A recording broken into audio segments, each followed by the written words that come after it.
نعرے تکبیر، نعرے تکبیر، نعرے رسالت، اولاد غوث اعظم، نعرے تکبیر، نعرے رسالت۔ السلام علیکم ورحمۃ اللہ تعالی وبرکاتہ۔ نحمده ونصلي ونسلم على رسوله الكريم، اما بعد، اعوذ باللہ من الشیطان الرجیم، بسم اللہ الرحمن الرحیم۔ ان اولیاؤه الا المتقون، صدق اللہ مولانا العظیم وبلغنا رسوله النبی الامین المتین المکین المبین المعین الکریم، ونحن على ذلك لمن الشاہدین والشاکرین والحمد للہ رب العالمین۔ غوث اعظم بمن بے سر و سامان مدد قبلہ دی مدد کعبہ ما مدد ما گدائم تو سلطان دو عالم ہستی اور تو دارین تمایا شہ جیلا مدد بگردابی بلا افتاد کشتی ضعیفان شکست رات پشتی بحق خواجہ عثمان ہارون ملت کنیا معین الدین چشتی۔ محبت کے ساتھ درود پاک پڑھ لیجیے۔ اللہم صلی علی سیدنا مولانا محمد معدن الجود والکرم وعلی آلہ وصحبہ وسلم۔ آج بڑے دنوں کے بعد آپ لوگوں کے بیچ میں خطاب کر رہا ہوں نا بھائی؟ ایسا چپ ہے جیسے مولانا کل ہے بول کے گئے، بہت دن کے بعد آیا نا، تھوڑی دیر سنیں گے نا، اور کل بارات بھی جانی نا بھائی، تبھی تو وہاں ہلہ مچ رہا ہے، ہم جائیں گے کہ نہیں جائیں گے، ان کی آوازیں زور زور سے ہو سکتا ہے یہ جائے گا یہ نہیں جائے گا، تم کو جانا ہے تم کو نہیں جانا ہے۔ ہوتا کیا ہے بارات میں؟ ہمارا نوجوان طبقہ اپنے بھائی کی شادی کے لیے، ایک دوست کی شادی کے لیے، رشتہ دار کی شادی کے لیے بڑی تیاریاں کرتا ہے، لیکن تعجب ہے تیاری پتہ کس چیز کی کرتا ہے؟ کچھ بھی ہو جائے ڈی جے میں یہی گانا بجوانا ہے، اس رنگ پہ ناچنا ہے۔ استغفر اللہ، اتنی بوتل شراب لے کے جانا ہے، پہلے سے پہلا پیسہ جمع ہو رہا ہے، 4 لوگ 5 لوگ 6 لوگ اکٹھا ہو گئے، تم 500 تم 500 تم 500 تم 500، کتنا ہوا 3000، کتنی؟ استغفر اللہ، اتنی بوتل جائیں گی۔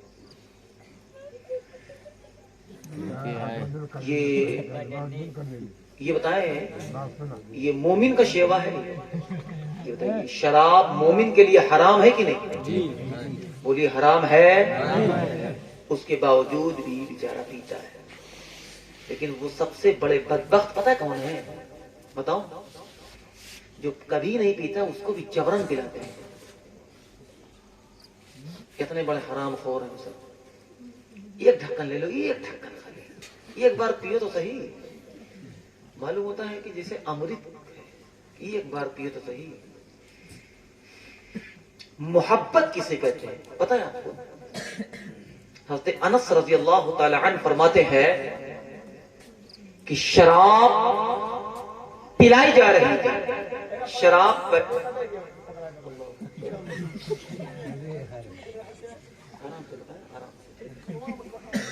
کیا ہو رہا تھا؟ شراب کیا کری جا رہی تھی؟ اگر سننا ہے کہ نہیں بھائی؟ شراب کیا کری جا رہی تھی؟ شراب محبت کیا ہوتی ہے؟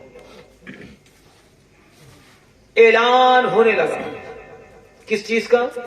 شراب حرام ہے، شراب حرام ہو گئی، شراب حرام ہو گئی، شراب حرام ہو گئی، شراب کی حرمت آ گئی، شراب کی حرمت آ گئی، شراب کی حرمت آ گئی۔ حضرت انس فرماتے ہیں شراب پہلے حلال تھی، شراب کی حرمت آئی کہ شراب حرام ہے۔ محبت کیا ہے کہ جن صحابہ کے لبوں کے قریب تر پیالے تھے شراب کے، سنا کہ حکم ربی آیا، مصطفیٰ نے فرمایا شراب حرام ہے، لب کے قریب تھی فوراً پھینک دیا، کہا جو محبت مصطفیٰ کا نشہ ہے وہ کسی میں نہیں ہے۔ لیکن ہم کا ماننے والے اے بابو مسکری نہیں، سبحان اللہ، میں جتنا بول دے نا اسی میں مسکرا لو، مسکری کریں گے تو پھر اچھا نہیں ہے۔ سنیں، یہ مذاق کی جگہ نہیں بنائی گئی، یا کچھ سیکھنے اور سکھانے کی جگہ ہے۔ انہوں نے اپنے لبوں سے شراب کو پھینک دیا. ان نوجوانوں میں جو بالخصوص یہاں پر بیٹھے ہیں، میں ان کو ٹارگٹ نہیں کر رہا ہوں، جہاں تک آواز جا رہی ہے، میں صرف مخاطب ہوں اپنے نوجوان بھائیوں سے، اپنے مومن بھائیوں سے. تم کب وہ محبت دکھاؤ گے؟ تم کب اس سے توبہ کرو گے؟ تم کب اس سے باز آؤ گے؟ اپنے دوست کی شادی کے لیے تمام طرح اخراجات ہیں. یہ مولانا عرفان بیٹھے ہوئے ہیں، آپ کی شمشاد صاحب ہیں، آپ کا نام ارشاد صاحب ہے نا، ارشاد صاحب، ارشاد صاحب. میں ان لوگوں کی موجودگی میں بھی سید نور اشرف صاحب تشریف لائیں گے، حافظ ساجد صاحب جو آپ کی مسجد کے کافی دن امام رہ چکے ہیں. میں ان لوگوں کی موجودگی میں گارنٹی سے کہتا ہوں، آپ ہائی کلاسز کی شیروانی بنوائیں، کوئی منع کرے گا آپ کو؟ آپ کے بھائی کی شادی، آپ اچھی شیروانی بنوائیے نا، کون روکے گا؟ آپ کے دوست کی شادی ہے، آپ کو خوشی ہے، آپ کی خوشی کے موقع پر فارچونر گاڑی بک کرے نا، کس نے روکا ہے؟ آپ اپنے دوستوں کے لیے راستے میں اچھے کھانے کا، اچھے ناشتے کا انتظام کریں نا، کس نے منع کیا ہے؟ منع وہی چیز کی جاتی ہے جس کو شریعت محمدی میں حرام قرار دیا گیا. بولیے یہ کپڑے کے لیے منع کریں گے آپ کو؟ آپ کسی بھی برانڈ کا کپڑا پہنے، کوئی نہیں منع کرے گا، کوئی نہیں روکے گا. آپ کسی برانڈ کے شوز کو استعمال کریں، بولیے اس میں سے کوئی منع کرے گا؟ آپ کتنی کلرفل صدری سلائیں، کلرفل آپ کوٹ پہنے، آپ پینٹ پہنے، یہ نہیں کہیں گے. وہ بات الگ ہے کہ یہ سنت نہیں ہے، لیکن حرام نہیں کہا جائے گا. آپ پہنے نا، تو کیا شادی کی خوشی صرف شراب ہی میں ہے؟ شادی کا جشن صرف ناچنے ہی میں ہے؟ کیا شادی کا جشن صرف ڈانس کرنے ہی میں ہے؟ حضرات، ایک چیز اپنے ذہن میں اتار لینا، شریعت میں وہی چیز منع ہے جن چیز میں انسان کا بے حساب نقصان ہوتا ہے. جب آپ ڈی جے کے رنگ پر، ڈی جے کے طرز پر، گانوں کے طرز پر جب آپ ناچتے ہیں نا، تو آپ بھول جاتے ہیں کہ سامنے میرا باپ کھڑا ہے، کہ بھائی کھڑا ہے، کہ علامہ کھڑا ہے، کہ فہامہ کھڑا ہے، کہ امام کھڑا ہے. آپ سب کو بھول جاتے ہیں، آپ بے ادب میں ہو جاتے ہیں. اسی چیز کو منع کیا گیا. شراب آپ کے ہوش و حواس کو مٹا دیتا ہے، آپ کے ہوش و حواس کو بالکل گم کر دیتا ہے.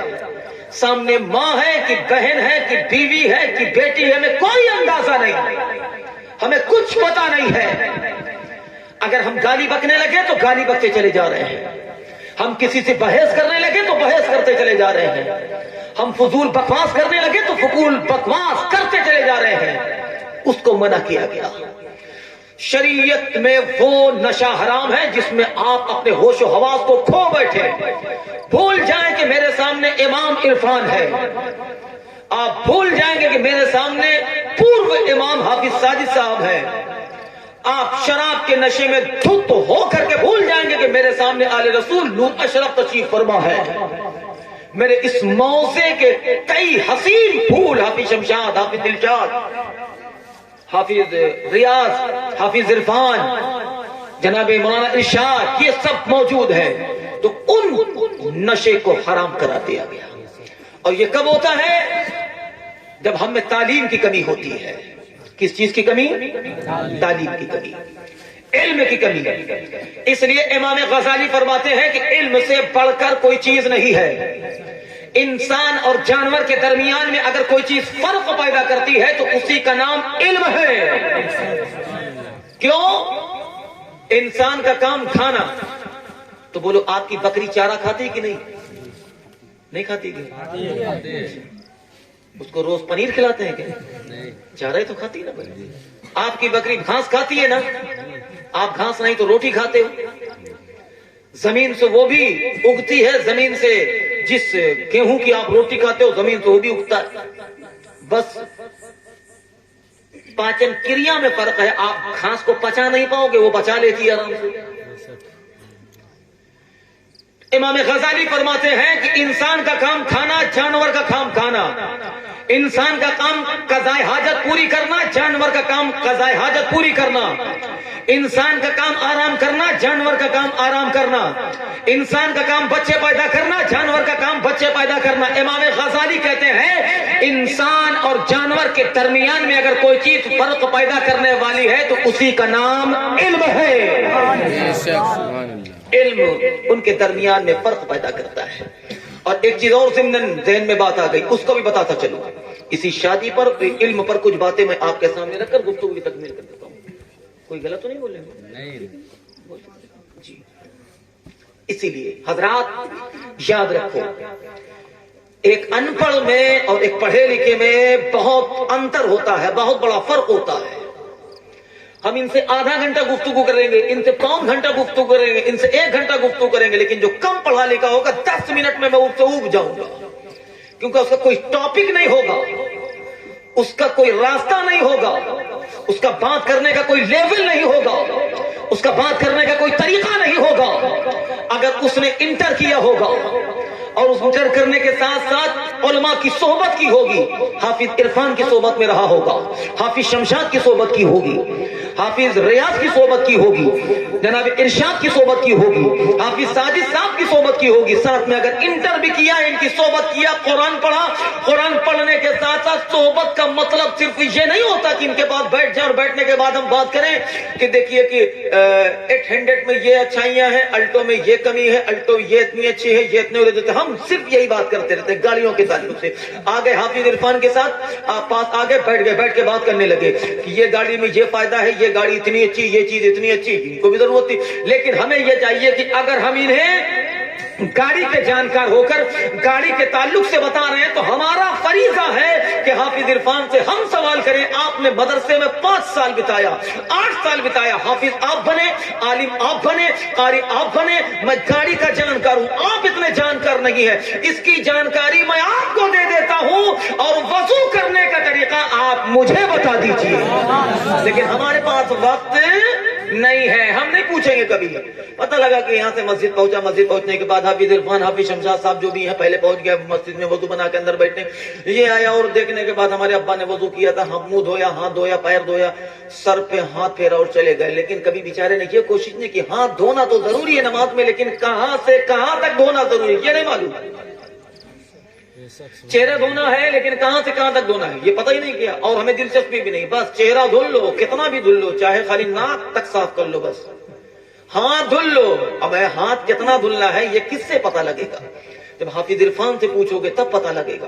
مدرسے میں اگر مکتب میں داخلہ لے کر کے پڑھو گے تب جانو گے کہ وضو، اگر آپ نے وضو کے فرائض کو نہیں ادا کیا تو آپ کی نماز بیکار ہے، آپ کا نماز کا پڑھنا بیکار ہے. اس لیے اگر ان کی صحبت میں بیٹھ کر کے آپ ان سے کچھ باتیں کرتے ہو، آپ راجنیتی کے ٹاپک پہ بات کریں، وہ آپ کی مرضی ہے. لیکن میں یہ چاہتا ہوں کہ ان کی صحبت کا مطلب یہ ہے کہ اگر حافظ عرفان کی صحبت ہے، ان سے ہماری دوستی ہے، اٹھنا بیٹھنا ہے، گھر میں آنا جانا ہے، باہر نکلنا ہے، ان کے ساتھ ہمارا اچھا برتاؤ ہے، ان سے ہمارا بڑا اچھا لگاؤ ہے، اچھا تعلق ہے، تو تعلق کا مطلب یہ نہیں ہے کہ ہم ساتھ میں پان کھا لیں، ہم ساتھ میں چائے پی لیں، ہم ساتھ میں کھانا کھا لیں، ہم ساتھ میں بارات چلے جائیں. نہیں، یہ سب کرو، لیکن کرنے کے ساتھ ساتھ عرفان کی صحبت کا مطلب یہ ہے کہ اور دوستوں کو بتا دو کہ میں نے اس حافظ صاحب سے اگر صحبت کیا ہے تو الحمدللہ آج مجھے وضو کرنا بھی آ گیا ہے اور صحیح سے نماز پڑھنا بھی آ گیا ہے.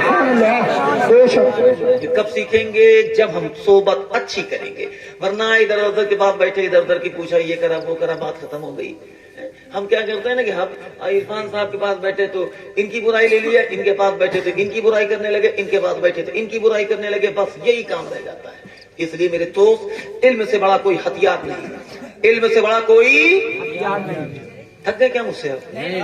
علم سے بڑا کوئی ہتھیار نہیں. علم انسان کو طاقتور کرتا ہے، علم انسان کو آگے بڑھاتا ہے، علم انسان کو کامیاب کرتا ہے، علم انسان کو بلندی دیتا ہے، علم انسان کو ترقی دیتا ہے، علم انسان کو اونچائی دیتا ہے، علم انسان کو اچھا بناتا ہے، علم انسان کو بہتر بناتا ہے. ہمیں علم وہ چیز ہے، ایک ان پڑھ بولے گا، ایک علم والا بولے گا، تو علم والے کے بولنے میں اور ان پڑھ کے بولنے میں انتر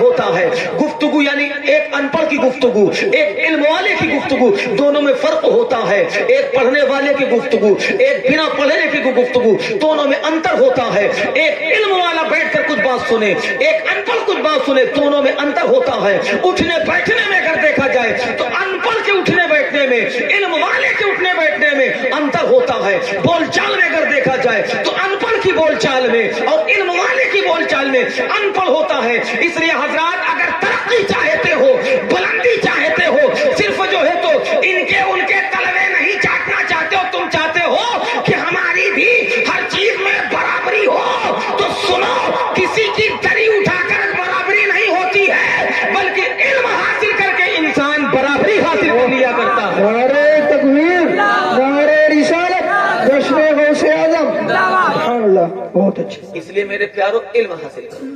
سرکار غوث اعظم پیدائشی ولی نا بھائی، کوئی شک کسی کو نہیں ہے اس میں. ہر اہل سنت و جماعت کا حافظ، قاری، عالم، عام مومن کہے گا یقیناً پیدائشی ولی. وہ غوث اعظم جنہوں نے 17 پارے اپنے والدہ محترمہ کے پیٹ میں حفظ کر لیا. کیوں؟ ان کی امی پڑھا کرتی تھی، ڈیلی اس کو ریپیٹ کرتی تھی، اور وہ اپنے ماں کے شکم میں سنا کرتے تھے، تو اس کے بعد یاد کر لیا. لیکن اس کے باوجود بھی میرے غوث اعظم نے 18 سال کی عمر تک قصبہ جیلان میں پڑھتے رہے. کیا درس ملا؟ میرے غوث اعظم نے اپنے غلاموں کو یہ درس دے دیا کہ میں پیدائشی ولی ہونے کے بعد 18 سال قصبہ جیلان میں تعلیم حاصل کرتا رہا. اس کے بعد میں اپنی محترمہ کی بارگاہ میں حاضر ہوا. حاضر ہونے کے بعد میں نے عرض کیا، اے میری امی جان، اے میری پیاری امی جان، میں آپ کی بارگاہ میں اجازت طلب کرنے آیا. بیٹا کس لیے؟ امی جان میرا دل چاہتا ہے، امی جان میں یہ چاہتا ہوں کہ میں بغداد جاؤں تعلیم حاصل کرنے کے لیے، میں بغداد جاؤں اور زیادہ علم دین حاصل کرنے کے لیے، اور زیادہ پڑھنے کے لیے، اور زیادہ تعلیم حاصل کرنے کے لیے، دین مصطفیٰ کی اشاعت کے لیے، دین مصطفیٰ شریعت نبی کی اشاعت کے لیے، دین مصطفیٰ کی اشاعت کے لیے میں پڑھنا چاہتا ہوں، زیادہ تعلیم حاصل کرنا چاہتا ہوں. سرکار غوث اعظم کی والدہ رونے لگتی ہے، لیکن رونے کے بعد ایک جملہ ارشاد فرماتی ہے، اے عبد القادر، دین نبی کی اشاعت کے لیے، شریعت محمدی کے لیے عبد القادر جا، میں نے تجھے اللہ کی راہ میں وقف کر دیا ہے. اب ایک جملہ اور سن لو جس سے ایمان تازہ ہو جائے گا. ہر ماں کی تمنا ہوتی ہے کہ میرا بیٹا پڑھ لکھ لے، کامیاب ہو جائے. اگر مدرسے میں گیا ہے تو ماں چاہتی ہے کہ میرے بیٹے کے سر پر دستار بندھے، میں اپنی آنکھوں سے وہ نظارہ دیکھوں اور اعلان ہو کہ فلاں کا لڑکا حافظ قرآن بن گیا، فلاں کا لڑکا عالم دین بن گیا، فلاں کا لڑکا قاری قرآن بن گیا، فلاں کا لڑکا مولانا بن گیا، فلاں کا لڑکا عالم بن گیا. میں اپنی آنکھوں سے دیکھوں. اس کے بعد میرا بیٹا آئے، آنے کے بعد کمائے، کمانے کے بعد میری خدمت انجام دے. اگر دوا کی ضرورت ہے تو میرا بیٹا میری دوا کرائے. اگر مجھے بھوک لگی ہو تو میرے لیے کھانے کا انتظام کرے. اگر میرا کچھ کھانے کا دل کرے، میں اپنے لخت جگر کے سامنے کہوں، اے میرے لال، میرا کھانے کا دل کرتا ہے، انتظام کر دے بیٹا، انتظام کر دے. پھر ماں کی تمنا یہ ہوتی ہے کہ میں جو ہے تو اپنے کسی رشتے دار یا برادری میں ایک خوبصورت سی لڑکی دیکھوں. لڑکی دیکھنے کے بعد میں اس کا نکاح کروں. نکاح کرنے کے بعد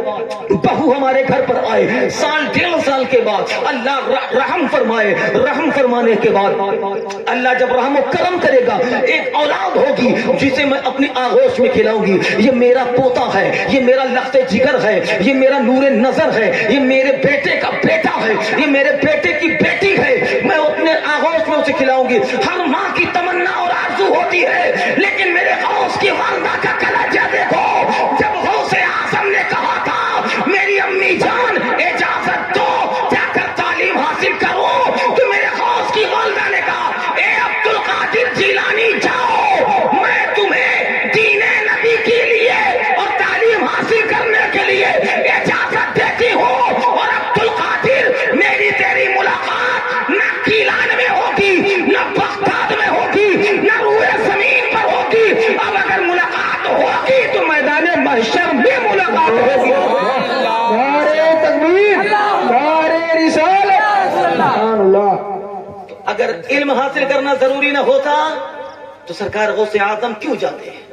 18 سال تک، 18 سال کی عمر پاک تک جب سے آپ نے ابتدا کیا. ارے ابتدا تو ماں کی شکم سے ہی ہو گئی تھی.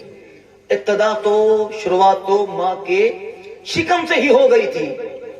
ٹھیک ہے حضرات. اس کے بعد اب آپ جانے، ٹھیک ہے، ابتدا تو وہیں سے ہو گئی تھی. اس کے بعد 18 سال پڑھنے کے بعد آپ بغداد گئے. ٹھیک ہے, ہم غوث اعظم سے محبت کرتے ہیں, ہم کیا رہی کراتے ہیں, ہم بریانی بنواتے ہیں, ہم دیگ پہ دیگ چڑھواتے ہیں, ہم کثرت سے عالموں کو بلواتے ہیں, کرامتیں سنتے ہیں, ہم خوش ہوتے ہیں. لیکن کبھی سرکار غوث اعظم کے تقوی کو سنا؟ آپ نے کتنی دقتوں کا سامنا کیا, کتنی مصیبتیں اٹھائی ہیں, کتنی پریشانی اٹھائی. وہ سرکار غوث اعظم جب بغداد جا رہے تھے, حکم ربی ہوا عبد القادر. حضرت خضر آئے, کہا کہ عبد القادر جیلانی, اللہ کا حکم ہے کہ بغداد میں 1 سال رہو. 1 سال جنگل میں رہے, پھر 2 سال جنگل میں رہے, 3 سال, 4 سال, 5 سال, 7 سال مسلسل جنگل میں رہے. خود میرے غوث اعظم فرماتے ہیں کہ جب میرے رب کا حکم مجھے ملا تھا, عبد القادر ابھی بغداد میں داخل نہ ہو, عبادت کرو, ریاضت کرو, تقوی میں رہو, تو ایسے عالم میں 7 سال بغداد کے جنگلوں میں پھرتا رہا, شہر کے باہر چاروں طرف بغداد کے جنگلوں میں رہا. جب مجھے بھوک لگی تو میں نے ہری سبزیاں کھا لی, ہرے پتے کھا لیے, میری نس تک ہری ہو گئی. سرکار غوث اعظم فرماتے ہیں طالب علمی کے زمانہ ہے اور زمانے کے عالم میں مجھے کثرت سے بھوک لگی, میں ایوان کسرا کی طرف چل پڑا, شاید کچھ کھانے کو مل جائے. ریت کے ذرات کی طرف میں نے دیکھا تو میں نے کیا دیکھا, 200 اولیاء کرام کی جماعت وہاں پر موجود ہے. لوگ تلاش میں ہے, رزق کی تلاش میں, کچھ کھانے کو مل جائے, کوئی چیز ذرہ مل جائے, کوئی چیز تھوڑا بھوک مٹانے کو مل جائے. سرکار غوث پاک فرماتے میں نے دیکھا کہ 200 اولیاء اکرام کی جماعت پہلے سے رزق کی تلاش میں ہے, پیٹ بھرنے کی تلاش میں ہے کہ کچھ مل جائے, تھوڑا سا تسکین لے لیا جائے. میرے غوث فرماتے ہیں کئی دن فاقے پہ فاقہ ہو گیا تھا, تقریباً 20 دن کے تعلق سے ملتا ہے, 20 دن ہو گیا تھا. آپ آئے, آنے کے بعد مسجد میں آئے, وضو کیا, وضو کرنے کے بعد 2 رکعت نماز ادا کیا, نماز ادا کرنے کے بعد اپنے آپ سے کہتے ہیں اے عبد القادر جیلانی, تیرے حال کو تیرا رب جانتا ہے, تیرے حال کو تیرا رب جاننے والا ہے. اتنا کہنے کے بعد